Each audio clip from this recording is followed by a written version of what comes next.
పొట్టకుట్టి కోసం పాలేరు పనిచేస్తే యజమాని పిడిగుద్దులు చిత్రహింసలకు గురి చేయటం ఏంటని మంథని మాజీ ఎమ్మెల్యే పుట్ట మధుకర్ ప్రశ్నించారు.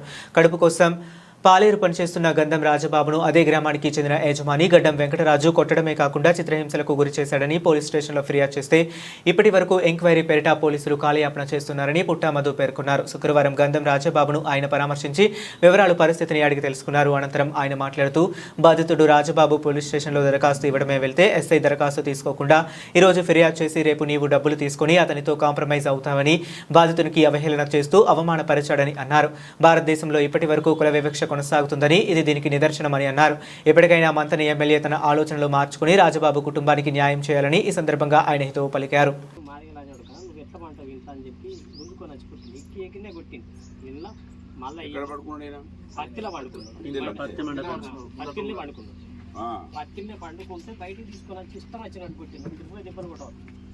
నాకు అప్పుడే ఫోన్ చేసిండు, పోలీస్ స్టేషన్ పోయి కాంప్లైంట్ ఇవ్వని చెప్పి ఇట్లా ఆడిపోతే ఏమైందనంటే ఇదే రాజబాబు ఫోన్ చేసి పోలీసులో చెప్పి పోలీస్ స్టేషన్లోనే పాల్పోతాను నేనప్పుడు ఆడి ఫోన్ చేసినతో నేను వచ్చినాక పార్టీ ఓట్ల కోసం వారి పదవుల కోసం ఎవరిని కూడా వదిలిపెట్టకుండా వాడుకొని అధికారంలోకి వచ్చిన తర్వాత వాళ్ళ నిజాయితీని చూపిస్తారనే దానికి వాళ్ళ మహముత్తారంలో మనం రాజబాబు దగ్గర ఉన్నాం.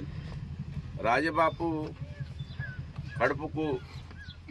కడుపు కోసం పాలేరుగా పనిచేస్తున్నటువంటి క్రమంలో అక్కడ ఆయన పేరుంది వెంకటరాజం అనే అతను వచ్చి చాలా విపరీతంగా కొట్టి చిత్రహింసలకు గురి చేస్తే ఈయన పోలీస్ స్టేషన్కి వెళ్ళి దరఖాస్తు ఇస్తే మహముత్తారం ఎస్ఐ దరఖాస్తు కూడా తీసుకోకుండా అవమానించి ఏం కాదులే 2 రోజుల తర్వాత నువ్వే కాంప్రమైజ్ అవుతావు, డబ్బులు తీసుకొని కాంప్రమైజ్ అవుతామని అవహేళన చేసి అవమానపరిస్తే మందు తాగితే ఆ మందు తాగిన కేసు కూడా పెట్టకుండా భారతదేశంలో ఇప్పటికి కూడా కుల వివక్ష కొనసాగుతూ ఉన్నదని ఆ ఎస్సీ ఎస్టీ అట్రాసిటీ యాక్ట్ ఏదైతే ఉందో ప్రభుత్వాలు చట్టాలు ఇంకా కూడా ఎస్సీలకు ఉపయోగపడతలేవని కఠినంగా ఎవరిని అవమానపరిచినా కూడా శిక్షించాలని ఆ పెట్టిన ఒక్క సెక్షన్ మాత్రమే పెట్టి